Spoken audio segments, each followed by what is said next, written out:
ebe ọbụnazi ndị Igbo na-egosipụta ọdịnala fa. Ọdịnala Igbo amaka. Ọ ife anyị ji egoli na-eme ngala.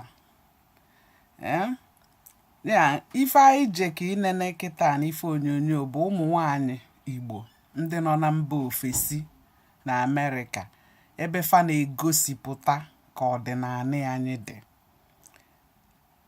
Ọ ife bụ ife na-enye nwa afọ Igbo ọbụla ọṅụ.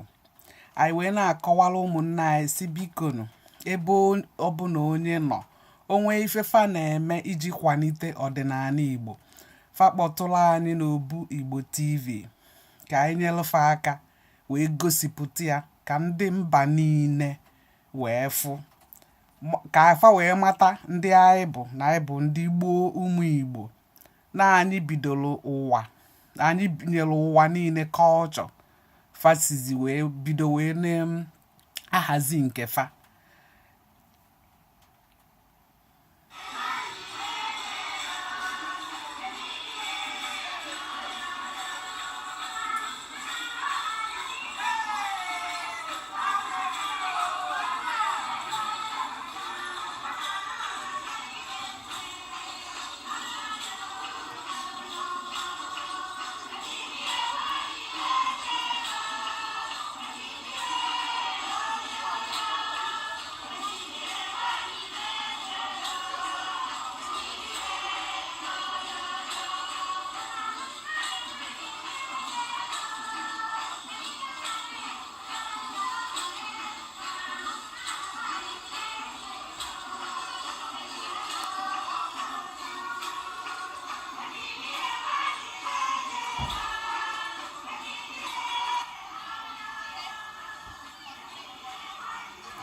Dịka m si na-akọwa, ife a bụ ụmụ nwanyị Igbo.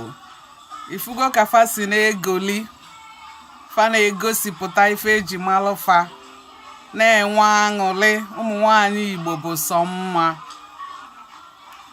Ụmụ nwoke anyị pụta wee nọnyelụ fa maka na nwoke kwudebe nwaanyị akwudebe. Ife a ka eji malụ ndị Igbo. Ọdịnala Igbo a na-achitego n'uju ya. Onye nụta ya ka ọrọ nwanne ya. Obu Igbo bụ ịkwalite ọdịnala Igbo. N'onwe ebe ọbụla a na-eme ife omume gbasalụ ịkwalite ọdịnala Igbo, kpọtụrụ na anyị ka anyị jee ebe ahụ wee wepụta ya n'ife onyonyo ka onye ọbụla na mba niile soro wee hụrụ. Ọ ife a ka anyị na-akọwapụta.